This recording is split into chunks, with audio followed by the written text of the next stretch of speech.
అల్లూరి జిల్లా చింతపల్లి మండలం అంజలి శనివారం గ్రామానికి రహదారి వేయండి మహాప్రభు అంటూ గ్రామస్తులు ఆందోళన చేపట్టారు.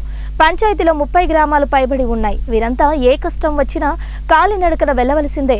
రోగులను డోలెలతో మూసుకొని వెళ్లవలసిందే. స్వతంత్రం వచ్చి 77 సంవత్సరాలు కావస్తున్నా పంచాయతీ ప్రజలు కష్టాలు తీర్చే నాదుడే లేడు. ప్రభుత్వాలు రహదారి వేస్తామని వాగ్దానం చేస్తున్నారు. కానీ ఏ ఒక్క ప్రభుత్వం కూడా పంచాయతీ రహదారి పట్టించుకోవడం లేదు. అతి మారుమూల ప్రాంతమైన పంచాయతీ రహదారి పట్టించుకోవడం లేదని ఆవేదన చెందుతున్నారు.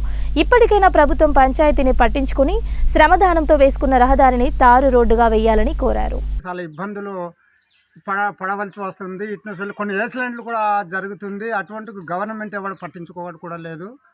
మరి ఈరోజు ఆ సచివాలయం స్టాఫ్ రాకడం కూడా చాలా ఇబ్బంది పడుతున్నారు రోడ్డు బాగలేక.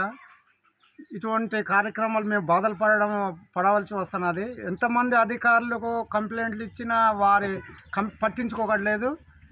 మరి ఈ విషయం మీ పెద్దలకి అందరికీ మేము కోరుకోవడం జరుగుతుంది.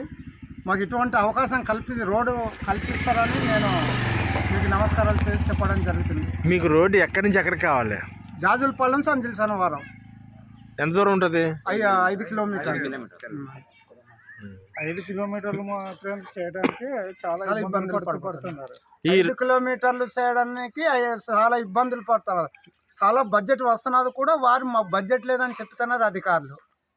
మరి ఈ రోడ్డు కావాలని ఎవరికైనా మీరు దరఖాస్తులు రాసి పెట్టారా? ఇంతకుముందు కలెక్టర్కి ఇచ్చాము. ఈ ఊరికి లేక ఆడవాళ్ళ మనకు కూడా నడిచి రావాల్సిన పరిస్థితి వస్తుంది. అలాగే గర్భిణీ స్త్రీలు కూడా ఇక్కడ నుంచి జోల కట్టుకొని వెళ్ళే పరిస్థితి వస్తుంది. అందుకు దయచేసి సార్, ఇప్పుడు మీరైనా సరే ఈ ప్రభుత్వం వచ్చి మాకు ఇక్కడ అంజలి శనివారం గ్రామానికి రోడ్డు చేస్తారని మేము పదే మీ అధికారులకు అందరికి కూడా మేము వేడుకుంటున్నాం సార్. మా బాధలు విని సుమారు ఇక్కడ 30 గ్రామాలు ఉంటాయి. 30 గ్రామాల నుంచి కూడా ప్రజలందరూ కూడా చాలా అవస్థలు పడుతున్నారు.